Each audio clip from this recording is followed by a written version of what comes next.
You're listening to 66.6 FM, Radio TOVH, The Flush.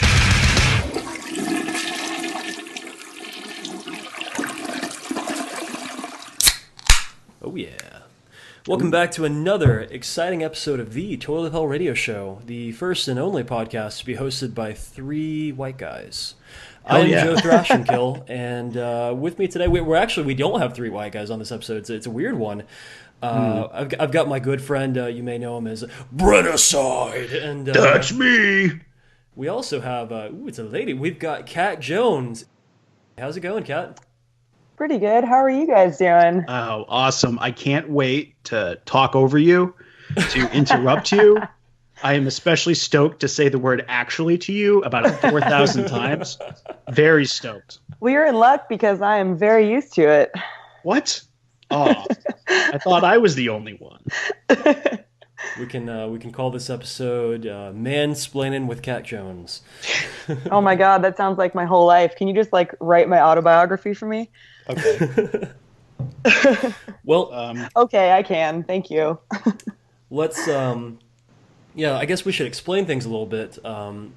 Our good buddy 365 is out visiting family, and instead we thought it would be a cool idea to have a new voice drop by and offer up a public service for the listeners of this show. That service is we are going to hear your pleas and offer you advice. Some of it's good, some of it's bad, some of it, well, your mileage may vary, but that's the plan for this episode.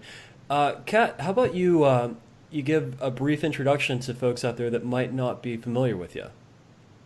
Sure. So I am a music journalist. I mostly focus on metal. I write for Vice. I have an advice column on Invisible Oranges called Talking After Midnight, where people send me their questions about life, love, and heavy metal, and I try and answer them to the best of my ability. And I also have a column on Metal Sucks, where I talk about things that I'm in love with in the metal world, because I am a total sensitive, bleeding heart person who loves everything. And so that's pretty fun. And but today I'm mostly focusing on the Invisible Oranges column and hearing from you about your questions. So I'm really looking forward to it. Name of that column wait till you get the questions, and then we'll see how. We'll see what happens. Yeah. Name of that column is Talkin' After Midnight. You can, of course, search out that on that plus Invisible Oranges and find previous episodes, or what is the articles? Yeah, when it's written, it's an article, not an episode. We do episodes. Yeah, pretty sure. For sure. Well, you guys do it all, so. We do it all, exactly. Kat, you've been, You've been published everywhere. You've been involved in this for a very long time. When did you first get started with heavy metal? Oh man, well, probably when I was 12 or 13.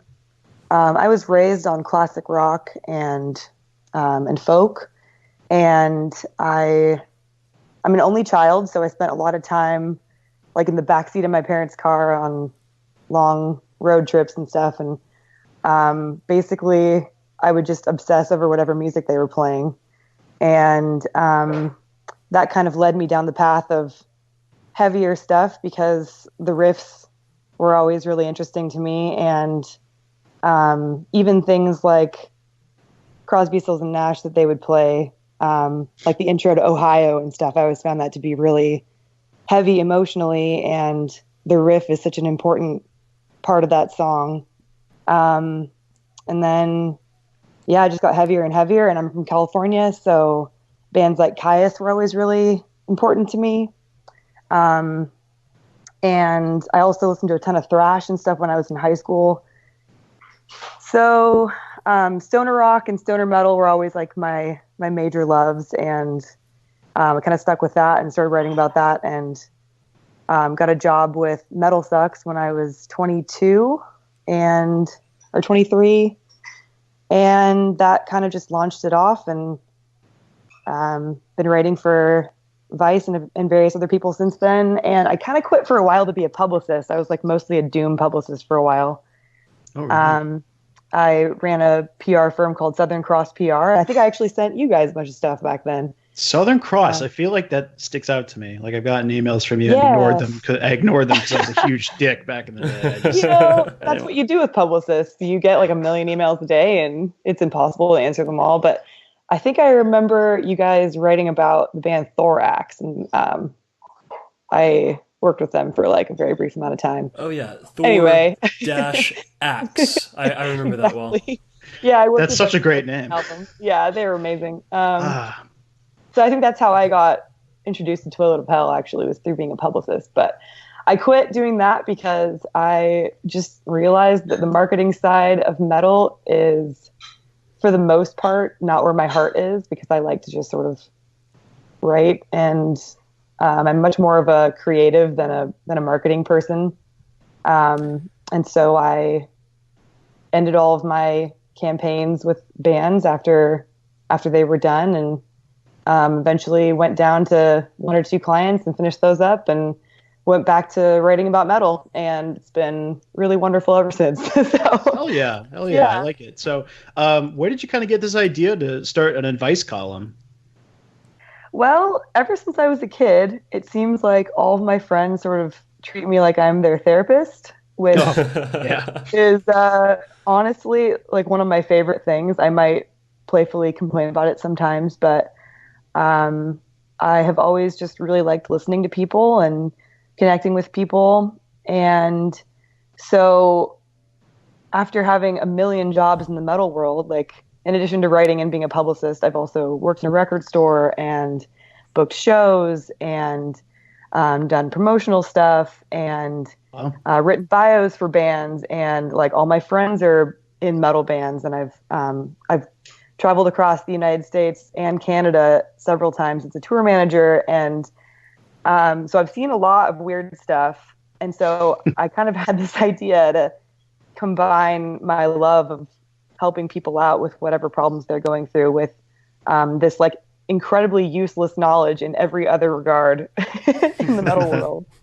And, you know, we know that a lot of metal people, you know, they have very real problems, but not necessarily the best communication skills sometimes, or not necessarily like the best support system. And so sometimes people lack a resource to go to ask really bizarre questions, and especially anonymously. So it's very really true. Let me. You mentioned anonymously, which as I was preparing for the show, I put out a call for people to submit messages to me anonymously about questions and otherwise. And I've never really done that before. I guess I really never had the stones to do it. But I didn't think much of it. I thought I had a pretty warm, nice group of people surrounding me on the internet, so it didn't seem too dangerous at the time. Now, would you say the people who message you wanting to kill you and the people who message you wanting to have sex with you, is it about a 50-50 ratio, or was that just me? You know, largely people are really nice to me. Except for in the Metal Sucks column section, or a comment section, because like we all know that that's a cesspool. Fucking even they know cesspit. It's the worst. Why specifically there, I don't know, but I don't know. I think it's because they became a site when blogs were like the only forum that we had to talk about things, and then social media comment sections kind of took over after that. But they have such a following from that time that it's still like that, and I think people kind of like to ham it up and be as ridiculous as possible. So the worst things that have ever been said to me in my life have happened in the Metal Sucks comment section, and so anything somebody could say to me anonymously at this point in an ask box for an advice column, I would just kind of laugh. Honestly, same. I mean, it was kind of water off a duck's back, most of it. I will say, though, that the people who said that they wanted to do me in some fashion or said really suggestive stuff to me, they were probably my good friends just kidding around. Whereas the people who told me to definitely take my own life, I'm sure they weren't kidding so much. No, I sent you half of the thirst messages and half of the murder messages. Sorry, bro. Good. You know, that's okay. Having highs and lows that day. You're a bigger fan of the N-word than I first thought you were. But... whoa. Yeah. So you know, I would say that probably anybody messaging you telling you that you should die is either jealous because you have a platform and they don't, or you're doing something right because it means that you're doing the good work that you do, like calling out Nazis in metal and saying that maybe people should be nicer to each other or something like that. And so if you're getting death threats, then you're probably doing something right. That seems to be the par for the course. I got suspended from Twitter just the other day. Apparently, I guess I've never really sent death threats before, and I wouldn't call this a death threat, but it's abusive behavior to tell the host of NRA TV, "I hope you shoot your dick off." So, catch me on Twitter sometime in the future. Who knows when? If you're getting banned on Twitter, you got to be doing something right. And the NRA used to be a place where you could go to get gun safety tips. And so if there's anybody that should know how to not shoot their dick off, it should be that guy. But these days, you just never know. Just don't know. So we brought you on the show here today because you seem very eloquent and really smart. Like you really know your stuff here. And Thank you. We're going to butter you up as much as possible because you're going to feel so low by the end of this. Oh, my God. Oh, God. Yeah, we're going to ask you some questions that were submitted to us that aren't so much about killing yourself or having sex with you, but about metal stuff, about how to make it in the scene, what kind of stuff is important, how we should approach things like that. How does that sound? Does that sound like fun? We'll just throw some questions at you. Okay. So what I'm going to do is I'm just going to read off a list. I got some really great submissions. We're going to start off very easy first, I think. We're going to have a nice quick one, and this was the first question I received, so I think that's only appropriate. So this was an anonymous message that was sent to me. The question is, Dear Kat, how do I get a slot writing for Metal Sucks and or Noisy? Well, you should probably start off by not calling people that. Did you say slut or slut? I said slot. Oh my God. I'm sorry. Okay. I heard slut as well. Oh, okay. I'm sorry. Let's try it again. Let's try that again. Okay. Dear Kat, how do I get a position writing for Metal Sucks and or Noisy? Well, people ask me this all the time, and honestly, it is incredibly frustrating because I wrote about music for probably 4 years before I ever got paid. I went to school for journalism, and then I got an internship at the Sacramento News and Review. First, I did an events internship, which means that I basically set up chairs at events and help them find sponsors and flyer neighborhoods for random jam bands playing in the park. And eventually, when I finally convinced them that I was a good writer, they moved me over to the editorial department. So I went to editorial meetings and got to write for them for free until finally, about a year later, I said, hey, you know what? I would really like to get paid. And they kind of they would give me a little article here and there for very little pay. But then after that, I moved to Portland, where I got an internship at the Oregon Music News, where I was also writing for free and writing huge interviews. I interviewed Matt Pike and Buzz Osborne and Alice Cisneros and all these people that I really should have been getting paid to interview, but I did not get paid a single cent. Then I moved on to Metal Sucks, where I worked for them, wrote their newsletter for a year and a half and didn't get paid. And then it wasn't until after that that Vice finally paid attention to me and I started getting paid to write. And now I get paid for Metal Sucks too. But anyway, point is, it takes a very, very long time. So if you want to be a writer, you have to know that you have to put in years of free labor and be humble and know that you have to know how a newsroom works and you have to know how to pitch an editor and just going into it thinking I'm a good writer and I therefore should get a job at a really, really amazing place like Metal Sucks or Vice immediately is probably not going to work out. So you have to put your nose to the grindstone.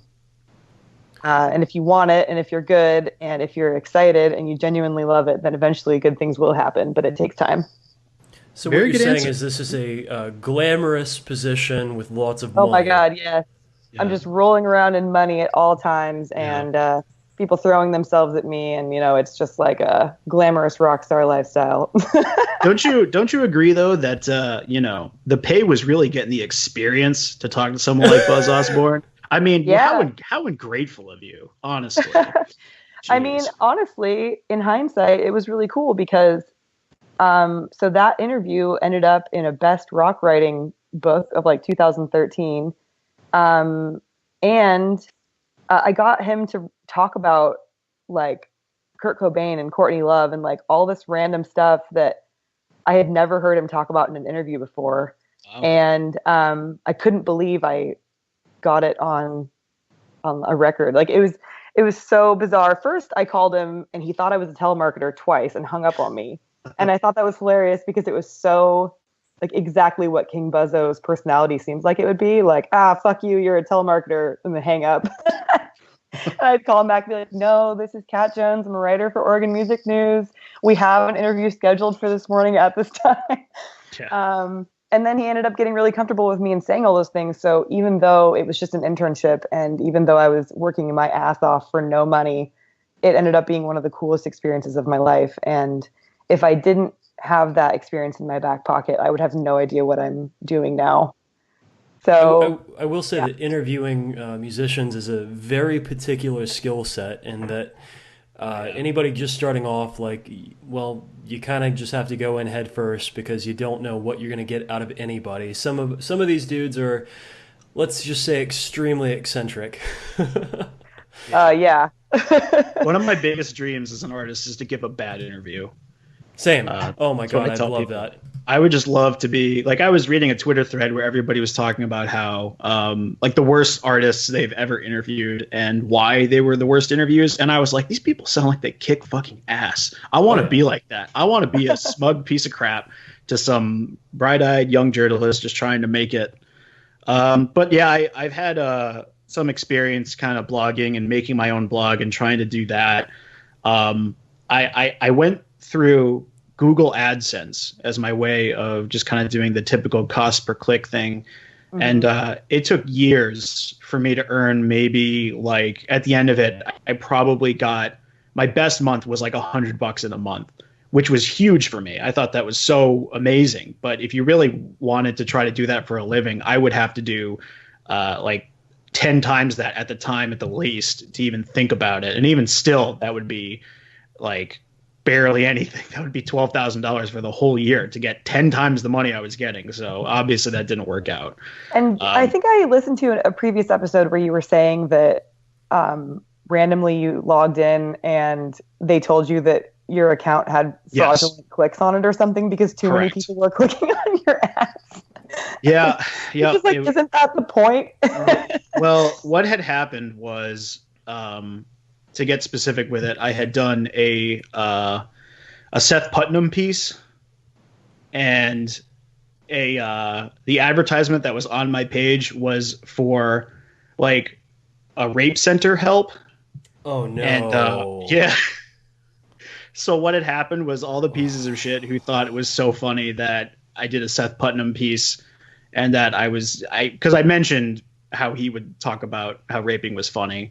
And then a rape center ad came up. And so Jesus everybody. Christ. That's the worst possible thing that could ever happen there. Yeah. Yep. So yeah, that's just like keywords gone wrong. Right. So I think the people specifically from this rape center complained about the source because every time somebody clicks, the people who are advertising, they have to pay. So they probably just followed that trail back to my post and called bullshit and complained to Google. And then that went. So totally out of my hands, totally not my fault. It's just how AdSense is. It's all robotic. Mm-hmm. So it's definitely a very, very not safe way to make a living. It could be taken from you anytime. So if you wanted just to because they decide that what you're doing is not something they feel like paying for. Absolutely. And I think that new things coming out like Patreon are a way better way to go. I see Invisible Oranges is doing very well with their Patreon campaign. Yeah. In fact, I'm glad that you mentioned that because I wanted to plug that a little bit. They work their asses off, and they've been trying to make a Patreon happen for years now. And they finally made one a couple weeks ago, and I'm so incredibly proud of them for how much it's taken off. But if any of you people out there listening have ever read Invisible Oranges and liked what they do, or found a new band, or you read my column and it gave you advice or whatever, consider being a Patreon on their account. They have their rewards start super, super low. I think like $3.33 or something. So only half evil. So. Only half evil. I think they call it a mini beast, and then it's like a full beast is the $6.66 or something. So extreme. So edgy. Yeah, and then some of the rewards are like free entry to shows, or getting to be in a group where you can tell them what to write about and who to interview and stuff like that. So it's pretty cool. So yeah, definitely. So as you can see, just a little question like that we could talk forever about. So I guess at this, Joe, do you have anything to add? Oh yeah, if you want my advice on getting into the world of writing, I mean the dumb quippy thing would be to say don't, but what I did was I submitted pictures that didn't get accepted, so I started my own dumbass website to publish them. There you go. And I think that's the best way to go, because if you're not going to make any money anyway for years and years, and you want to get it out there and you want people to read your stuff, go for it, man. Blogspots, WordPresses, those start off at free. So yeah, in fact, that's a part of it that I forgot to mention, is that like if you want to be a writer, you have to write. You have to write all the time, even if you're not getting paid, even if nobody's reading it. Keep your skills sharp. Make a Tumblr, whatever you need to do, even like Instagram descriptions. Like you can write essays in that thing. Just get the word out that you know what you're talking about, and never stop being excited, and somebody will take notice. Awesome. Great answers. So we're going to do another one that's short and sweet, but we could talk about forever. This is I'll try to be less verbose. It's very hard for me. So it's another anonymous message, and they ask, Dear Cat, is working with a PR firm worth it? 100%. You think so? Unless you personally know the editors of every publication that you want to have your songs premiered on and or reviewed on or whatever, it's important to do that, because these days you don't really need a record label, but you do need the exposure. So if you're putting up the money to put your own record out and you're just going to put it on Bandcamp, then the worst thing possible would be for it to just appear on the internet on your social media for a week and then disappear down the algorithm and the news feed, never to be seen again. So if you hire a PR firm, it's their job to announce the album like 3 months in advance and get the best songs on your record premiered on various websites, send the promo out so that writers can review it, and then get the whole album streamed somewhere either the day it comes out or a few days before. And I mean, if you're friends with all those writers, and they shouldn't be writing about you anyway, frankly, because that's not how journalism should work.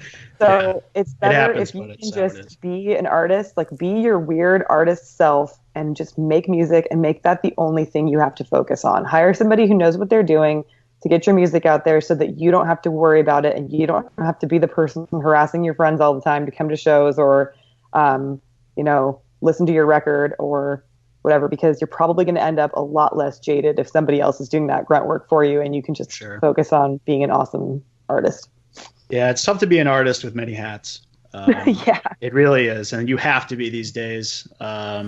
Usually, the way that I kind of approach it is PR will be worth it if you're worth it. Like if you feel like you have genuinely great music, and you do the very basic foundation stuff, like you kind of get your own shows booked, and you make your own social media, and you do a little bit of outreach for yourself, and you kind of gather the information to discover whether or not people really like you and warm up to your music and want to hear more of it. just kind of, if you do that sort of very small sample market thing first, then absolutely, yeah. It's so easy these days, like you said, especially with the algorithm that every social media site has. It's so easy to just be buried. It's so much harder than it used to be to get yourself out there. You used to be able to just write a Facebook post and anybody could see it, but now these days it's so tough. So if you feel like you got if you feel like you got something genuinely good, and the people who have heard it do like it, and you're not just another kind of bunch of friends who are bored and want to play on stage and play some cookie cutter scummy death metal thing, because we won't review it anyway. Anyway, I mean, and also it's like, just make sure that you have extremely good social media. Make sure that every single social media platform has a link to find your music immediately. Like if I go look at a band's page and I can't find their album within like 2 clicks, then I'm not going to listen to it. Same. And so make sure that your stuff is clean and obvious and fun to look at. So make sure you're posting pictures and like making everything in your voice with your humor and or not humor, if that's your thing. And make it so people enjoy coming to you once they find out about you. And if you are incredibly good and people can just find out about you without any sort of promotion whatsoever, then that's rad.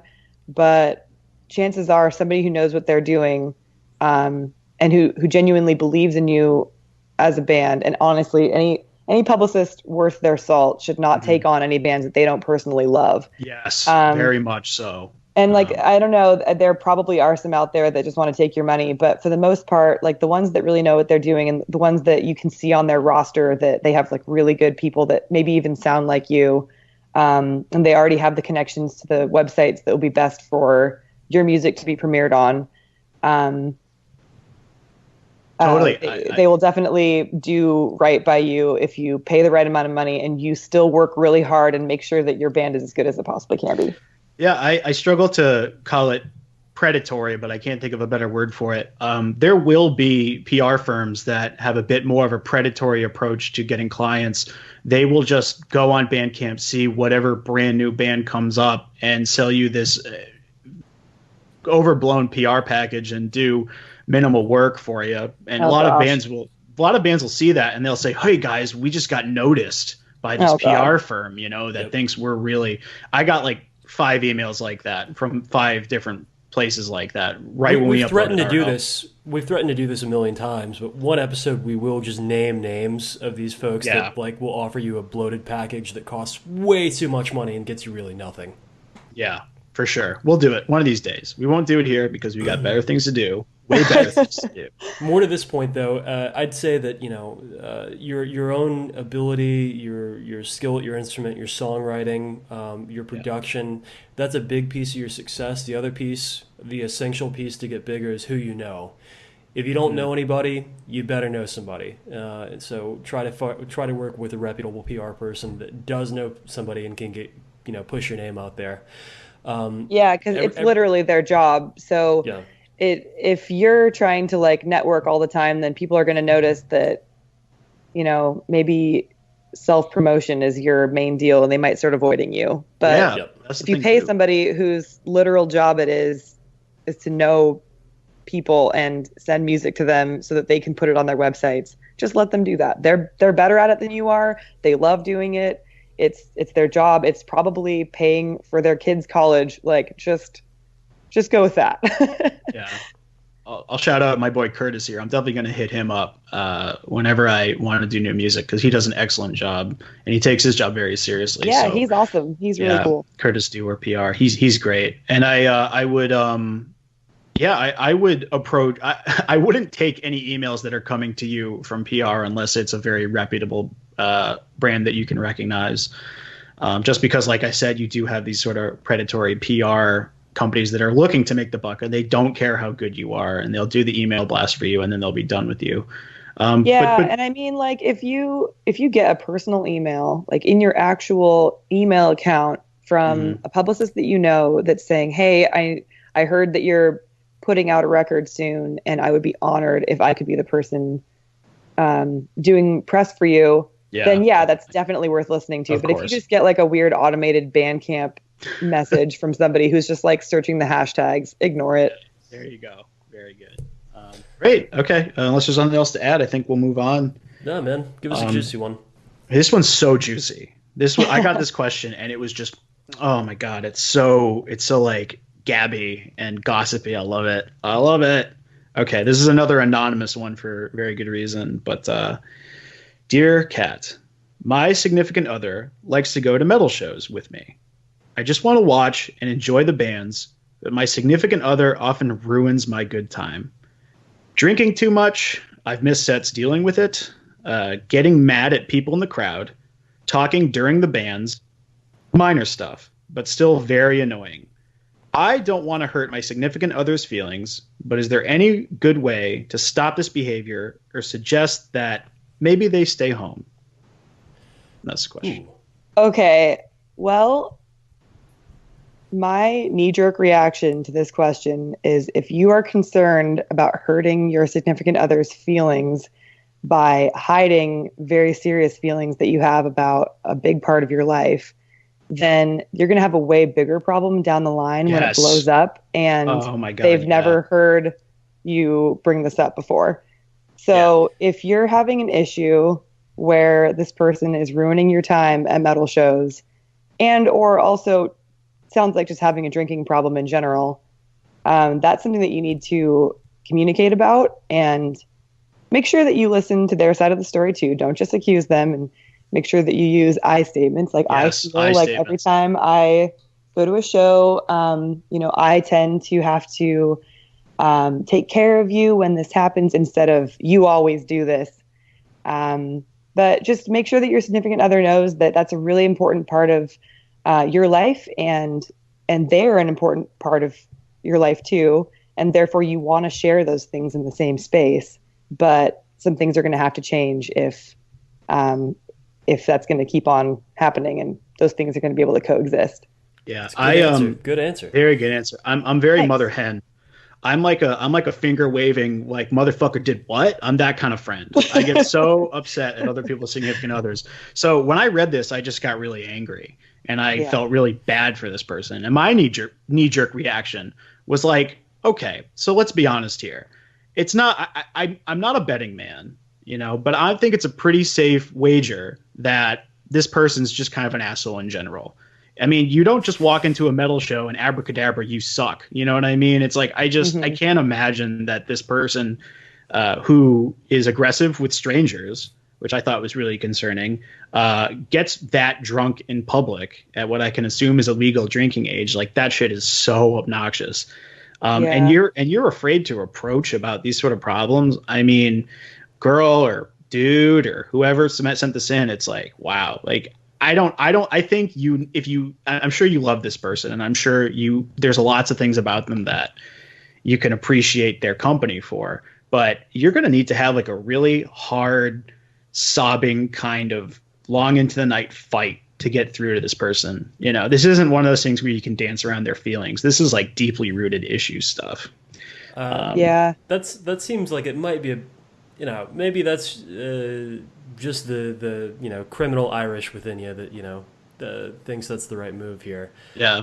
My perspective is I've been in relationships like this where the person is otherwise a pretty good person, but this is a drinking problem.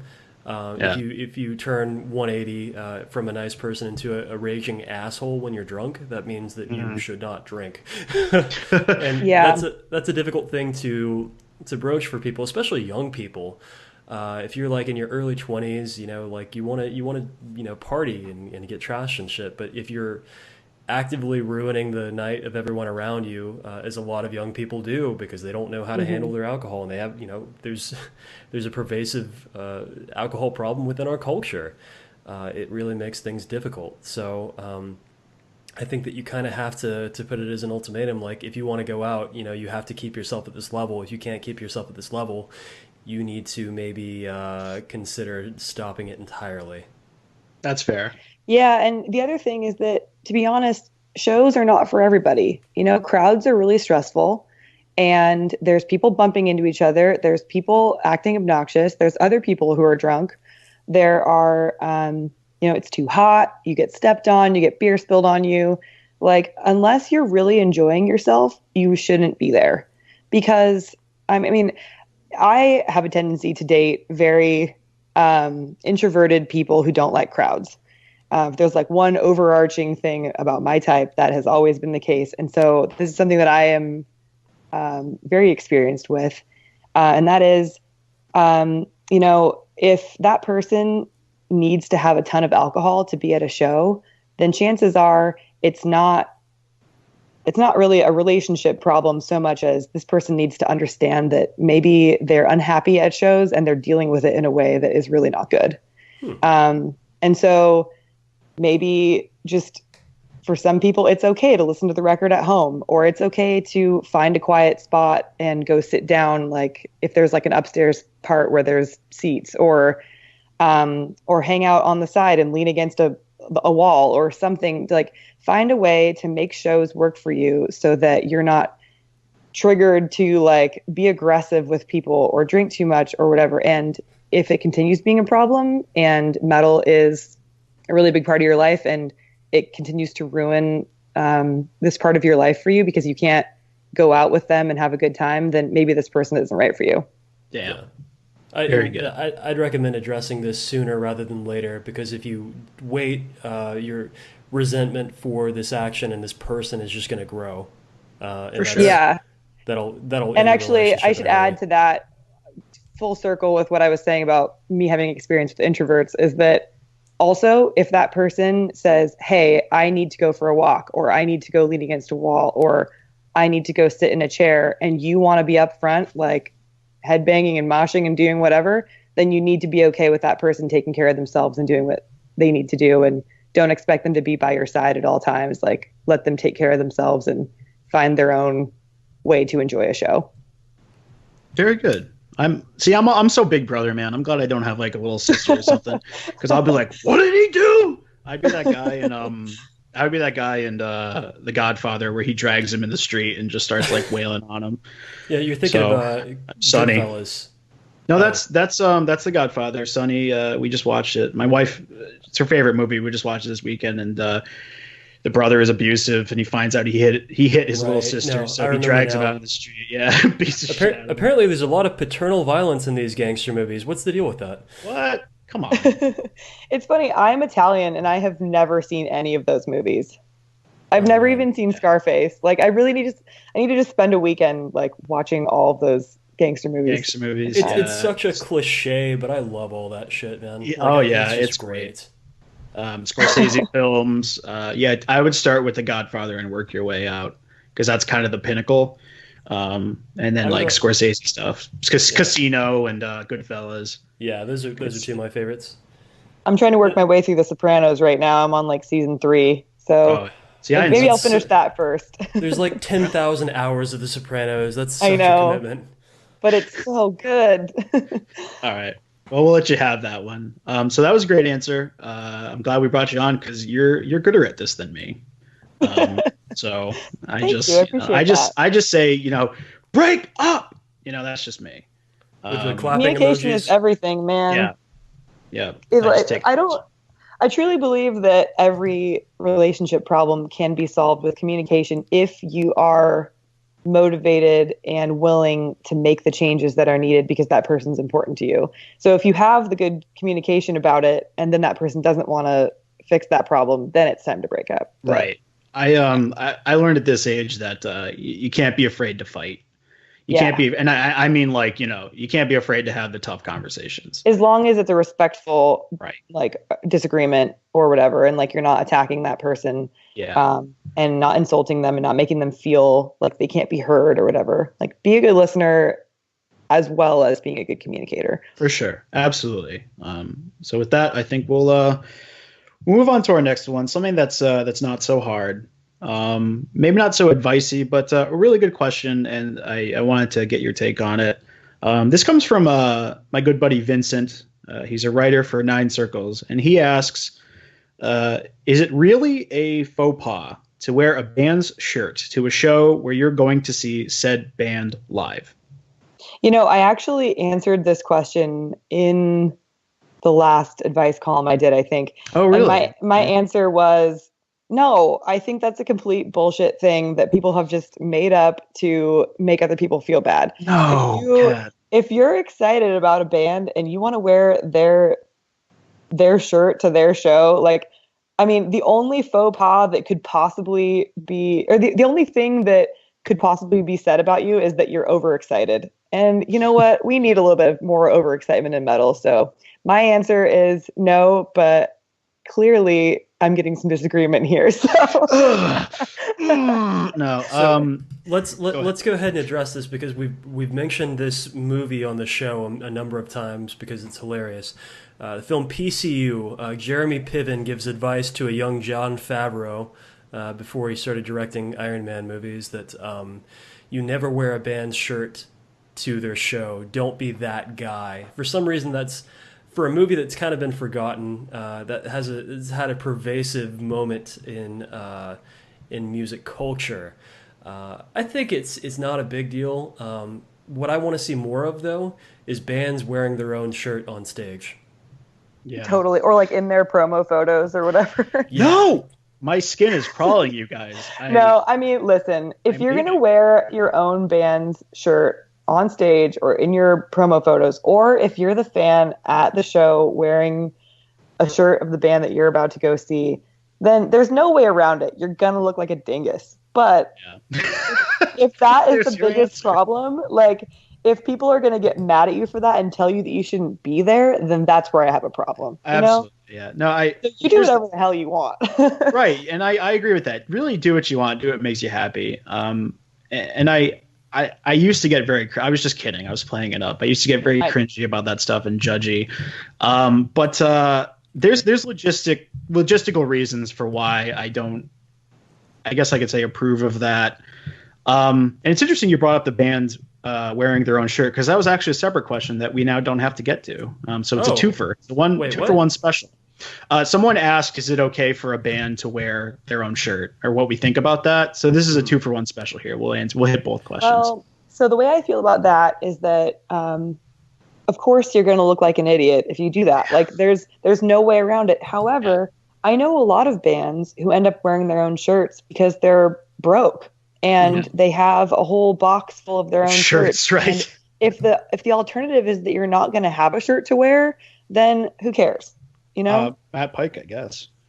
You know what? Matt Pike can do whatever the hell Matt Pike wants. I would suggest, if you're going to wear your own band's shirt on stage, that you convince your other bandmates to do the exact same thing. That way it's like a coordinated attack, you know? Yeah, right. Don't be Jason Newsted. An outfit for the evening. Don't be the Jason thing is, Newsted. Matt Pike doesn't wear shirts, so... I know. I'm aware of this. No, He's made everyone very aware. If he all of a sudden started just showing up at every show, like wearing a High on Fire shirt, it would be so hilarious, because it would be like another shirt-related silly thing involving Matt Pike, and I would be on board. Yeah, I would go as far to say... Yeah, I want him to wear a shirt that just says Matt Pike on it. I would buy that shirt. I would go as far as to say that if Matt Pike just out of nowhere didn't wear a shirt for how many 30 years he's been doing this, and he all of a sudden comes on stage and wears his own shirt, that's what is going to make it specifically cool. Matt Pike doing that. Yeah. That's how we get into cool. But let me get back to what I was saying. The logistical reasons are this. So you go to a show and you're wearing the band's shirt. To me, it's number one, it's a redundancy thing. And number two, it's a missed opportunity. So everybody who's at that show is a fan of that band for the most part, especially like a headliner or something. Now, obviously, they sell merch at the tables. We all saw the table. We all saw the shirt that they're selling there. So if you throw that over what you have on, sure, great. Obviously, no one's going to think twice or give you a hard time about that. But if you go into your closet and you know you're going to, we'll say High on Fire, because that's what we're talking about. You go to a High on Fire show with your High on Fire shirt. It's like the whole point of you wearing that shirt is to tell people, I like High on Fire. And everyone standing there is like, yeah, we know. So do we. So it's just a redundancy thing. That's how you look like a dingus. That's the most part. Totally. The other thing is it's a missed opportunity to represent, man. you got a crowd full of metalheads that you could rep some super obscure band that maybe they don't know about, or you could put it out there that you're way into some other band and you could have that connection. You could have that conversation with somebody at the show. I've had guys come up to me and be like, "Oh, 3 Inches of Blood, sick hoodie, man," and that kind of starts the conversation, puts it out there. Maybe people won't recognize it and ask you about it. And, I always love those opportunities to Totally Are represent. you ready for a Yeah, hot take? that's a big thing in Portland that I loved so much, is that when bands do promotional photos or when they go on tour or when they go on stage, like, it's not even really talked about necessarily, but it's just a thing that they do, that they wear their friends' bands' shirts. And I've always thought that's just so cool. And I've noticed that people go out of their way to like make sure they put on a shirt like that before like a photo shoot or whatever. Anyway, what were you going to say? That's pretty much it. I just think that, you got these, it's a great opportunity to show off what your tastes are. And, you're also just you're kind of telling everybody what everybody already knows. Like, you stood in the line, you paid for the ticket, you're here for High on Fire, just, you don't really need to put the banner out there that you're a High on Fire fan, because we know, man, So and when I said that, sometimes it's because you're broke and that's the only shirts that you have. I don't think that Matt Pike falls into that category. I think he can buy himself other shirts.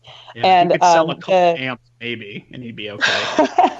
The second part of that is that Matt Pike actually lives in my neighborhood, and I see him around all the time, and he wears flannels usually. So there you go. All right, y'all. Are you ready for a hot take? Because I think I figured it out. Burn one up. Let's do it. So like those shitbags like in the Metal Sucks comment section, they're always like, this thing where you're not being a massive piece of shit, that's virtue signaling, I think that wearing a metal tee is virtue signaling, because you're signaling to other people your superior patrician taste. Like, oh, I see that you're wearing a 3 Inches of Blood shirt. That's cool. I'm more into Time Ghoul via this t-shirt. And you're trying to one-up the folks around you via superior taste. Virtue signaling via t-shirt. What do you think about that? You're trying to... So you go to the show.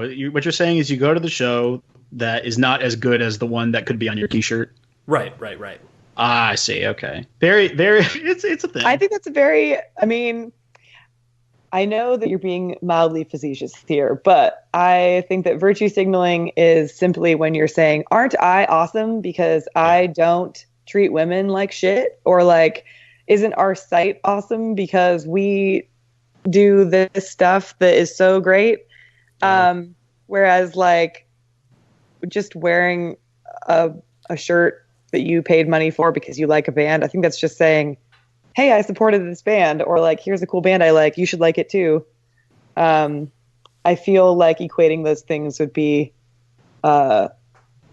maybe a little unfair, but I said, I also understand that you were being kind of silly. So yeah, I think virtue signaling, I mean, if you got to pretend to be a good person and you just act like a good person as a result of pretending, where the hell's the harm? Like, what's wrong with that? It's like, okay, I'm doing good things to be cool.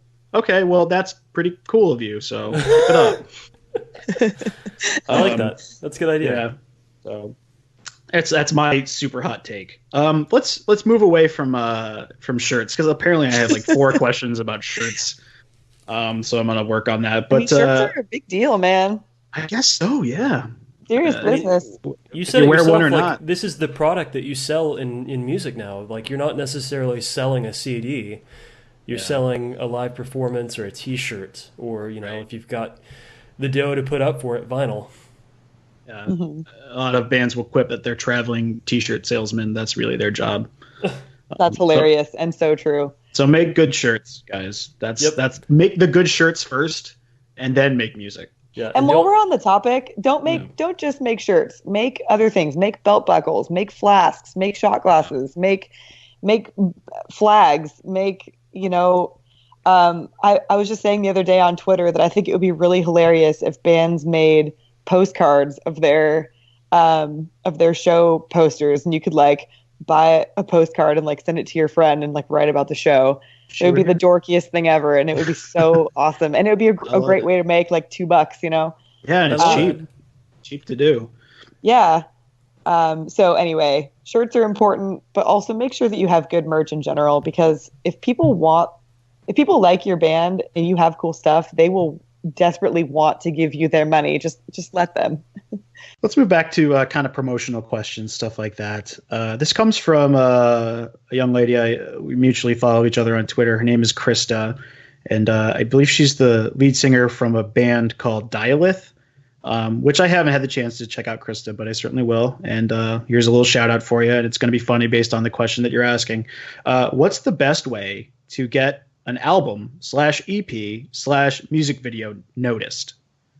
Which is very general, but I think... Yeah, that's a very general question, because there are so many right ways to do that. And but I think that in general, the best way is to just make sure that the video itself is awesome. And it's not just your band playing on a stage from multiple angles. Like make sure there's a storyline, like hire an actor or do the acting yourself or whatever. Get somebody to really write like a good story arc, and go to a really cool location, and make sure that when people are watching it, you can never forget it. It's like that's how Red Fang got famous. You know, Yeah, Prehistoric I remember Dog. watching their the video where they're blowing their advance from was it Relapse? Oh yeah, that song is Wires. Wires, That was the second or third music video, because they at the beginning they were just working with this guy named Whitey McConaughey, and he is amazing and just wrote the most hilarious videos for them. But the first one was this song that had been out on their first record for years, and like the song was like on their MySpace, and nobody took notice of it, and like they were just a nobody band. And then they made a music video for it where they found some dudes LARPing in the park, like dressed as wizards, and having like a fake battle with each other, and they like go make fun of them, and then they decide to take all the beers that they drank and turn them into armor. So they're like, one guy's like a Tecate knight and one guy's like a Rainier knight, and they go out to the park and they battle with the LARPers and they lose, and it's so incredibly funny. Yes. And that video went viral, and on top of that, the song is really good. So it's not like it was just like a cool video and like, you know, the band sucks or whatever. Like Red Fang is an incredible band and always has been, but they just needed somebody to take notice, and this video changed everything for them, you know. And then they continued making funny videos to the point where like that kind of became their thing. Like they're the funny video band. Yeah, now they have to. Now they have to. But I mean, they've kind of stepped away from that a little bit. I think they worked with other people, and now they have so much clout that they just tour all the time anyway, and people know that they're a really good band, so they go see them, and their shows are so much fun. And so a good and or funny video can change everything for you. And you don't necessarily have to have a publicist premiering it somewhere. You just have to make sure that the video is so good that it makes somebody watch it and go, holy shit, I have to share this with my Facebook right now and like tell everybody like this band is hilarious or whatever. Another great example is the band Allegiant. They did a really funny video where they kind of do this big circle of genres. So they have to they have like a dial where they spin it around to see what genre it lands on, and when it lands on black metal, they all get in corpse paint and get an armor and like pose in the woods. And then when it lands, I've never seen that. When they land on I think it's Slam, they all wear like flat brimmed hats and like ridiculous chains and stuff. It's one of my favorite videos. But yeah, the video you're talking about, it's Prehistoric Dog. I very much want you guys to check it out if you haven't seen it. It made their career because it's like the best music video of all time. Top 10. It really is. It's so good. I love it. And the other one, the one that you were referring to before, where they're blowing their advance from Relapse, it's called Wires, and it's also hilarious. And it's also kind of like an unofficial tour of like old Portland, or not old Portland, like Portland 7 years ago or something like that. And it's very much like a tour of the neighborhood that they live in and stuff. And it's if you want to get an idea of like what Portland was about 7 years ago, it's very cool. Funny story with that video. Once it premiered, like the day after, I didn't use Twitter very much before, and I added Brian Posehn, who's in the video. He has this funny little cameo where he's the gas station attendant, and he says, "Enjoy your diarrhea" to them when they walk away with a million snacks. And I just added him, and I said, "Man, that was fucking hilarious. I love that." And like in 2 minutes, Brian Posehn messaged me back, and he was like, "Yeah, thanks, man. They rock." And my heart exploded. I couldn't friggin' believe that a random celebrity like talked back to me. And I've been like a Twitter addict ever since, like just adding all sorts of people that don't want to talk to me. So that was what did it. It was Brian That's what did it. Talking to you. Yeah. And here we are. Yeah, right. That's so funny. Brian Posehn's amazing. He did a whole bunch of cool stuff in Portland. Like, actually, I should say I live in Portland. I don't know if that was said already in this podcast, but Red Fang hard, we get it.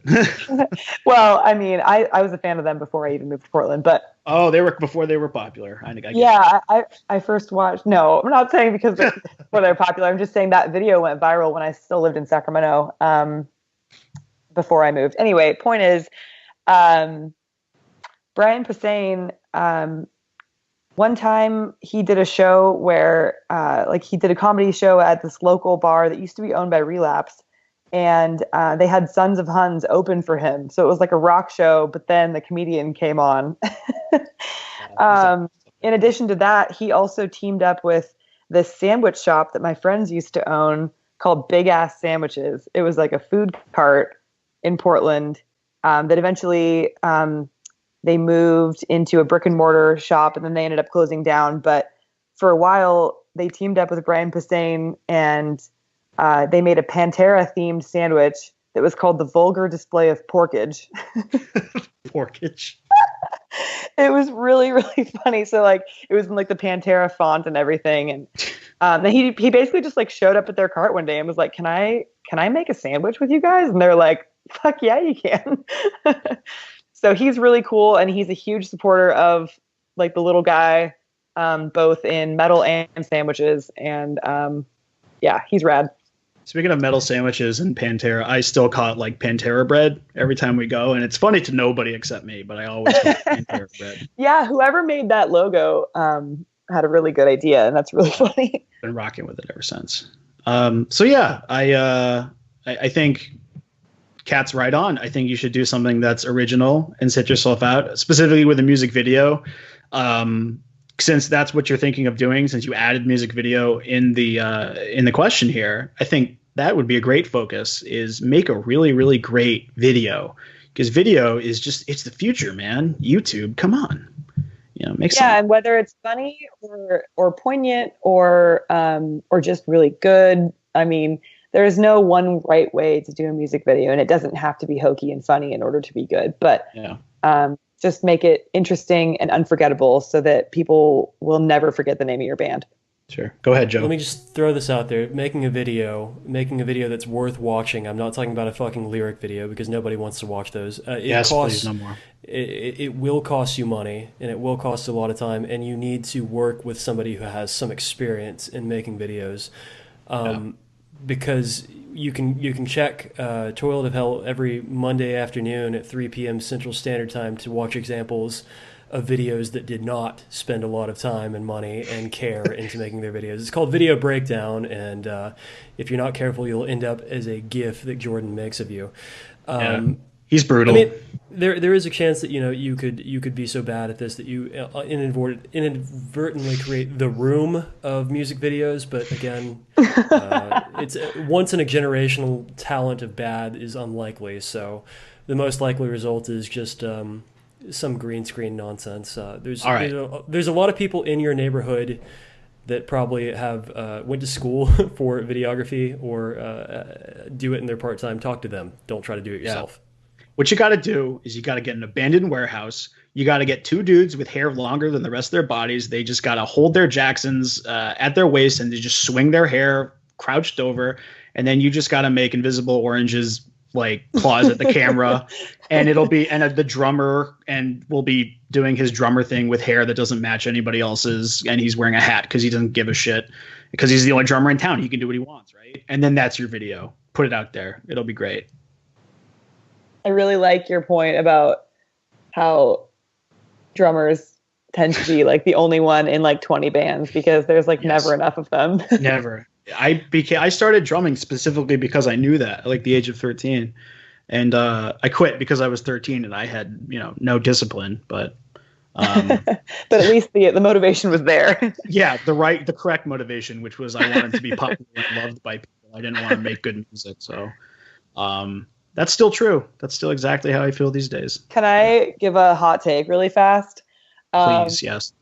I like lyric videos because, and I will tell you why, because I think if you go to a show and you know all the lyrics to a song, you're going to have a better time. Like, no matter what, if you can shout certain parts of the song, especially if they're super anthemic, then it's going to engage. If you as a band are putting out a music video that has lyrics in it, especially if it's like before you put out the real video or whatever, just to get people to know a new song or something, people are going to have so much more fun at your show. However, it's not a replacement for a real video. You can't say, oh, we made a lyric video, therefore we don't have to do anything else, because they're not interesting and they're not, they don't do anything for you aside from show people the lyrics and like show them a new song. Yeah, go ahead. But metal doesn't have enough, metal doesn't allow enough opportunities for people to learn the lyrics these days, because it used to be that you'd buy a record and you would listen to it like 50 million times and you'd learn every word. People don't do that anymore because they just like listen to a playlist and then they forget about it. So if you can get people to learn the lyrics to your songs, they're going to be bigger fans. One more shout out based on lyric videos. Yeah, lyric videos are generally terrible. Usually what it is they just kind of animate the album cover in this weird wavy way, and then they just like put in big impact font like the stupid lyrics. I just if you want to see a really awesome lyric video, and maybe this might not be any of your cup of tea, but Harakiri for the Sky, You Are the Scars. It's like 10 minutes long, but it's like a guy with beautiful calligraphy, like writing out the lyrics and then just like dumping ink and red ink all over it as it goes, and it swirls around the lyrics. It's freaking awesome. I can't explain it. You got to just go check it out. That's cool. Yeah, it's the only lyric video that I like. I don't generally like them, but I watched all 10 minutes of that without even missing a beat. It was awesome. The first one that comes to my mind that I really like is the one that Conan did for their album Revengeance that came out like 2 years ago. And I'm totally forgetting what the song is called. It was the only lyric video they did for it. And their artwork is so cool because the same guy has done all of it. And it's like all super caveman. Their whole thing is like caveman battle doom. And they have like weird druid looking people on horses or in armor or whatever. And this lyric video kind of just goes around this world of this artwork from this guy and has the lyrics on it.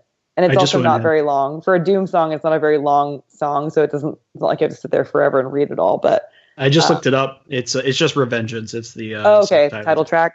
Yeah, it's just a title track. So check it out, Conan Revengeance. It was released in. But I guess to answer the question of like that we were originally asked, that had nothing to do with lyric videos. Definitely don't do that if that's your first other thing. But as a side note, lyric videos can be cool and helpful, but they don't replace real ones. Hell yeah. What do you think, Joe? Anything else? I think that if you have a little bit of time, maybe like $15, you should try to put together a video like Morbid Angel's latest, with the starships going across the sky and whole alien races and stuff like that. Just do that, and then I'll watch it. I was thinking of the one. Where the kids eat the dude. Like that's the one. It's the Sumerian god flying across the galaxies to offer his flesh for consumption and in turn doom entire races. I think that's what happened. Right on. But anyway, we are at time on this episode, so we should probably close this one out real quick. Is there anything that we need to add? Oh, wait. I do have one thing to add. if you enjoyed this show and you want to hear more, the Patreon bonus episode for this month is an additional conversation with Kat, and we're going to answer even more questions, including some real juicy ones. Some real juicy ones after this. The rest of them are stupid and goofy, so you guys don't get to hear them for free. Yeah. You always have to pay more for the juicy content. That's right. It's the best stuff. We're gonna have the best time on the one that's worth your money. It's gonna be great. So certainly, yeah. If you haven't subscribed to our Patreon, definitely do so, and we'll go more into it. And I'm sure it only gets better from here. Kat, how can folks find you on the internet if they wanted to follow your works? What would they do? Probably the best place to find my work would be Twitter. My handle is Kat Jones Soda, like the Jones Soda company with my name in the front of it. And then also I'm on Instagram. My handle is Hellfire in My Veins, which is a Caius reference. So if you find that, that's me. Do it, man. Also follow me at Joe Thrash and Kill. Follow Breno at That's Not Metal. And follow 365 RIP at 365 Days of Horror. That's going to be it for we're going to close out with a selection that Kat made for your music listening pleasure, and then we'll see you next week. Keep it metal, bros. Thanks for having me, guys.